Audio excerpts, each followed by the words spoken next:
The Legend of the Mystical Ninja is the first game in the Goemon series to be released in America. I had never played any of these games before, but have seen Jeremy play one of them for the 64. He told me this one was co-op and said we should play it. And just like that, the decision was made. Developed and published by Konami, The Legend of the Mystical Ninja was released for the Super Nintendo in February 1992. I guess we would consider this an action-adventure game consisting of both exploration and side-scrolling action. So let's take a look at The Legend of the Mystical Ninja and see how it is. If playing alone, you play as Goemon, otherwise known as Kid Ying in the American version. If playing with another person, the second player is Abisumaru, otherwise known as Dr. Yang.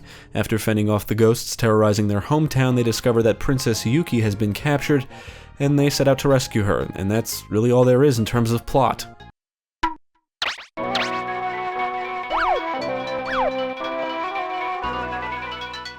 The game consists of 9 Warlock zones you must progress through. Each zone starts you out in a town, which is like a hub world, where you'll have to fend off enemies, can visit shops, play minigames, and interact with NPCs to learn about events or obtain hints on what to do next. Sometimes you may need to purchase an item or do something specific that isn't obvious to proceed.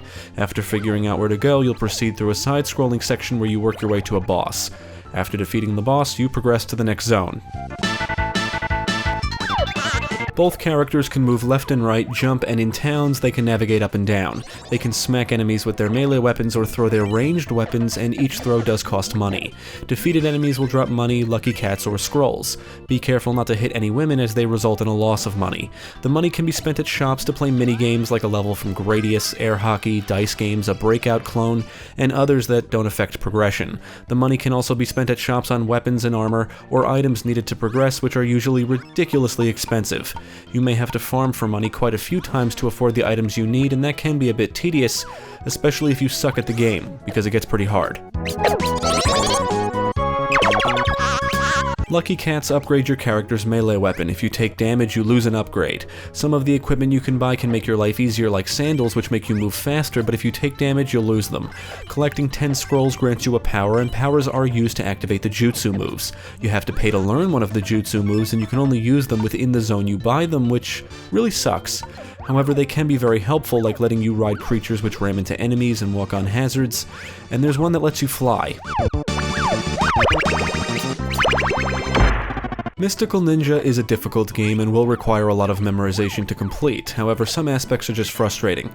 In some areas, the screen doesn't start scrolling until you get very close to the edge, and some enemies move so fast there's no way to see them coming, so you just take damage.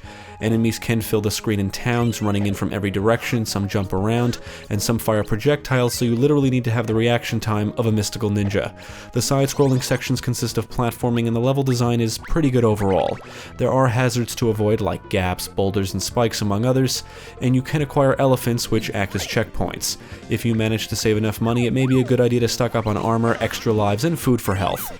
The bosses are large and will really kick your ass until you get their attack patterns down. After taking enough damage, you die and lose a life. After dying a certain amount of times, it's game over and you'll restart from the beginning of the current zone. We are not ashamed to admit that after about 20 or 30 game overs, we cheated because we can. We gave ourselves infinite lives. We still got our asses kicked, but we beat it. Some of the platforming areas can be very challenging, but one player can piggyback on another, which can make getting through some of these areas easier. Communication between players is beneficial, otherwise trying to progress won't always be an easy task. Now, the game does not hold your hand, but NPCs will give you hints if you're not sure where to go. In fact, sometimes the NPC hints are needed to actually activate the way to progress. It's always wise to interact with any characters you can.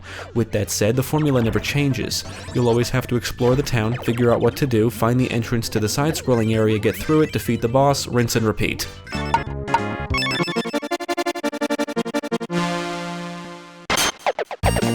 The Legend of the Mystical Ninja is a good-looking game with plenty of detail. The game is based on Japanese folklore, which I know very little about. There are some cool uses of Mode 7, parts of levels will turn upside down, and the character sprites look pretty good. The soundtrack consists of a lot of old-sounding Japanese stuff. Yeah, we're not really sure how to describe it, but it fits the game well. It's obvious we know very little about Japanese culture, but we can say the music is pretty catchy. The sound effects are typical for the time the game released, and on the technical side, the frame rate will dip when a lot of enemies fill the screen, but for the most part, the game ran smooth. We definitely had fun with The Legend of the Mystical Ninja, but it's hard as fuck. And before the comments are filled with, "It's not really that hard," yes it is. If you play something repeatedly and know how to overcome every challenge, it's not that hard. This was our first time playing through it, so it was pretty hard. The controls are solid, the combat is fun, the level design is good, and it puts up a decent challenge. You may die quite a few times before you beat it, but it's fun enough to keep you coming back. Ultimately, we would recommend The Legend of the Mystical Ninja to fans of side-scrollers and possibly beat-em-ups. It's not technically a beat-em-up, but it sometimes feels like one.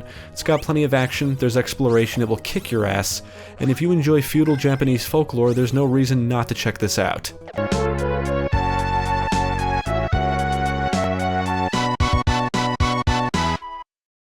Thank you for watching. If you enjoyed this video, check out the rest of our channel, follow us at the links below, and you can also support us on Patreon.